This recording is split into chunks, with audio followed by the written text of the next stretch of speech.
The Department of International Relations says it has summoned the U.S. ambassador to South Africa, Reuben Brigety, over his allegations that the country provided arms to Russia. Minister Naledi Pandor is expected to speak to her U.S. counterpart, Antony Blinken, this afternoon over the matter. Good Party Member of Parliament Brett Herron joins us now to tell us about the party's position, essentially, on this matter. Brett, good to see you. Let's start with that, your position. Well, Lulu, it's a matter that is obviously very, very serious for South Africa, and international relations have far-reaching implications for South Africa and its economy.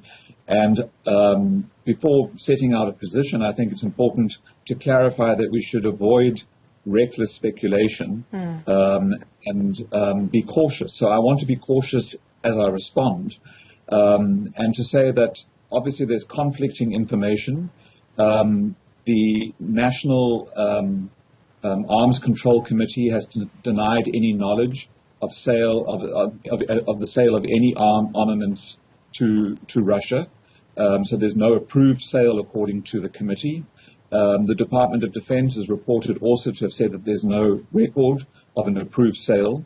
And then the President has appointed a judge to conduct an inquiry which suggests that if there was a sale, then the sale would have been an illegal sale and perhaps done outside of government's purview. But the implications for South Africa and its economy, the announcement or the allegation that was made against us yesterday has already had severe implications on our rand, on the rand value. We've seen the Governor of the Reserve Bank say that the implications could result in increased interest rates, and we were all led to believe that we had reached the peak of the interest rate hikes. So there are serious implications, and I don't really want to indulge in speculation, but to say that if there was an illegal sale of arms to Russia, that would be catastrophic for South Africa and its reputation.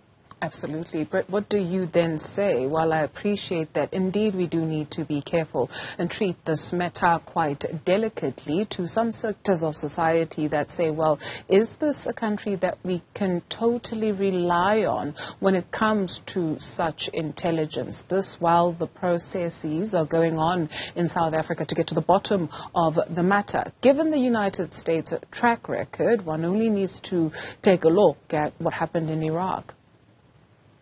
Well, I think there are legitimate questions around, and again, I want to be cautious because this is the purview of our national government and our president, international relations, and I don't want to be seen to be interfering there. But I think there are questions, and they're legitimate questions, around the timing of the allegations, the timing following a delegation that went to Washington to engage with our American their American counterparts around this issue, and the impact on the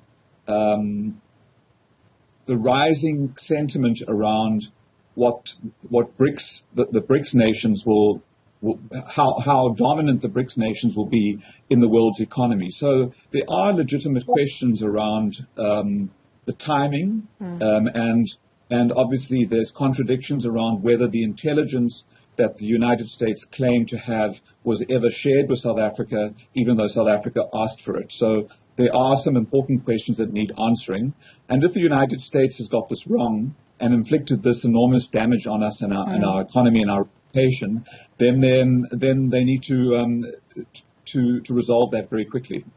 Thank you so much, Brett, for your time this afternoon. Brett Herron is with the Good Party.